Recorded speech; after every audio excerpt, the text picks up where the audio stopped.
Well, but listen, there were certain things that I at least thought we all agreed on. Ethan briefly hinted at it a little bit ago, and this will be our last story here in the U.S. is Trump's continued military occupation.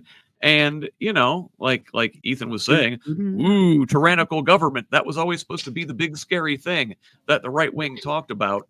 And, you know, I thought we all agreed on that one, that troops in American streets was bad, that we shouldn't have that. And again, if you look at the statistics, if you look at the polling, yeah, people agree.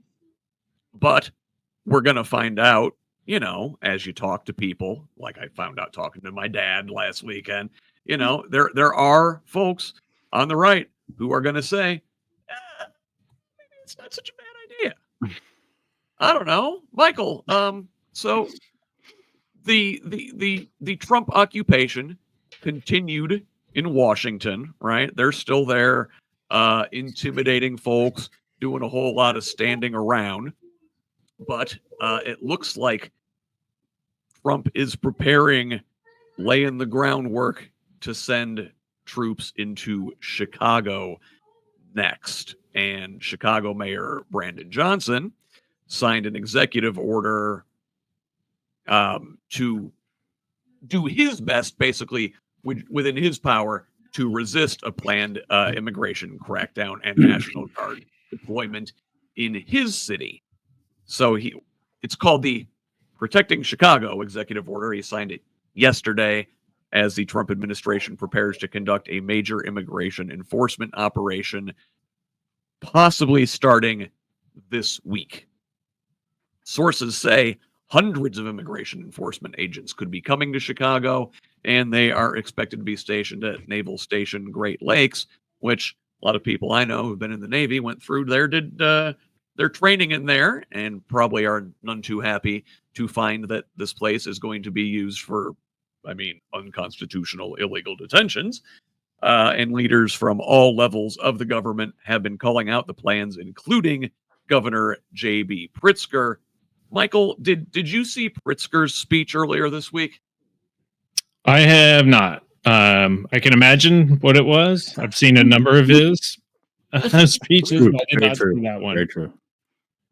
Pritzker gave quite a barn burner. On Monday, he railed against the president for suggesting he would deploy federal forces and accused the administration of, quote, searching for ways to lay out the groundwork to circumvent our democracy, militarize our cities, and end elections. Right? Sounds like exactly what they're doing. But Pritzker continued, if this was really about fighting crime and making the streets safe, what possible justification could the White House have for planning such an exceptional action without any conversations or consultations with the governor, the mayor, or the police? Ethan, I don't know. Good question from the governor, right? Yes. We talked briefly about the fantasy of control, the fantasy of total domination, of being able to, it's the outlaw sheriff that rolls in the Western movie. It's the rogue captain, leaving his unit to go do what has to be done. It's Kiefer Sutherland in 24. It's this fantasy that about power and justice through violence that just has white guys are just gripped in, and especially as you tend towards more extremism. And I just want to say two words to every American citizen, everyone in Chicago, everyone in DC: jury annulment. Okay, like that's what we were seeing with the Sandwich Man, right? I wanted to talk about this guy. Yeah, Sandwich Man hits a Fed with his sandwich, almost gets away. Really impressive running, good for him. Everybody, don't skip cardio. You cannot afford to skip cardio. But he smacks a federal officer with occupying DC with a sandwich, is arrested, and they cannot get a grand jury to convict this man.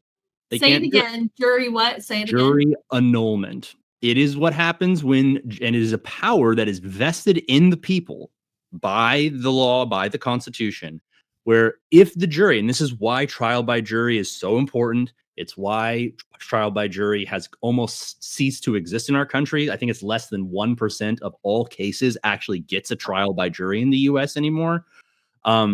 That if the jury believes that even though the person may have actually broken the law, that they object to them being prosecuted in this way, or they object to this reason, the jury can look at the judge and look at the prosecution and look at the state and say, no, because it puts the founders wanted to put that power in the hands of the peers of the person who is on trial.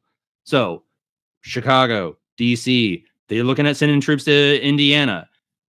Jury annulment. Stand up for your neighbors. Love your neighbor. Resist this overreach of federal power. That is not a response to crime. That's nonsense. You can look at the statistics. You can look if it were about crime, there are 100 different ways, including Pritzker's own statements. Why aren't you talking to the governor? Why aren't you talking to the mayor? Why doesn't the Chicago Police Department know anything about what you're trying to do here?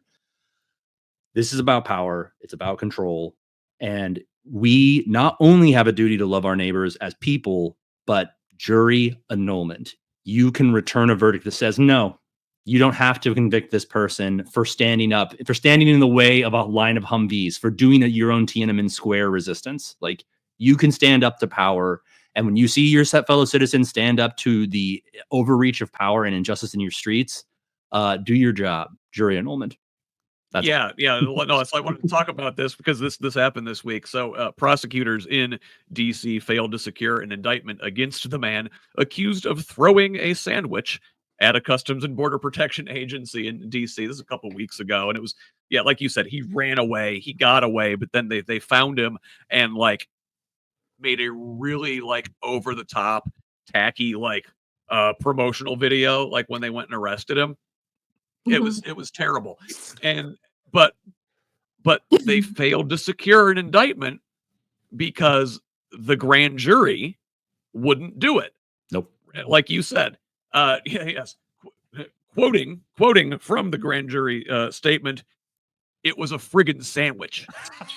It wasn't a Subway sandwich. It was. He was assaulted by the odor of the bread. My wife used to work at a Subway when she was younger, and she smells that bread in her sleep. Yeah. Listen, no, in response to Subway becoming a symbol of anti-fascist resistance, they have changed their slogan this week from Subway Eat Fresh to Subway Beat Fash.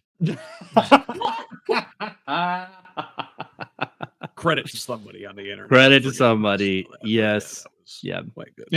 Just a little bit along those lines, and I see a line on Ethan's face rising up to the top. And real quickly, is I did get a chance to ask a spokesperson from Atterbury when talking about the Atterbury detainments, but then mobilizing troops potentially out of Atterbury kind of fall in the same category. Was so in this town hall, everyone's asking like, oh, what's the facility going to be like? Is there going to be plumbing? Is it going to be clean? Are they going to get food?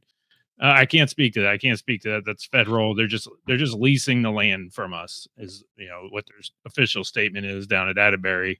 The federal government's just coming in. They'll set up their whole separate thing. We're not going to be involved. So I was like, okay, so a question for you and the guys at Atterbury. Have you discussed resisting? This appears to be and has been illegal detention, unconstitutional detention.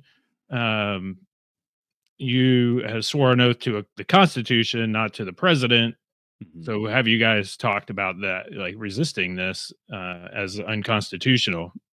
No, I can't speak to that. I'm like, oh man, come on, like give us a little something, Yeah, like come on, guys. Thinking about shame if like a bunch of loose nails wound up spread across the pavement on that other side of the base. Who spilled these here?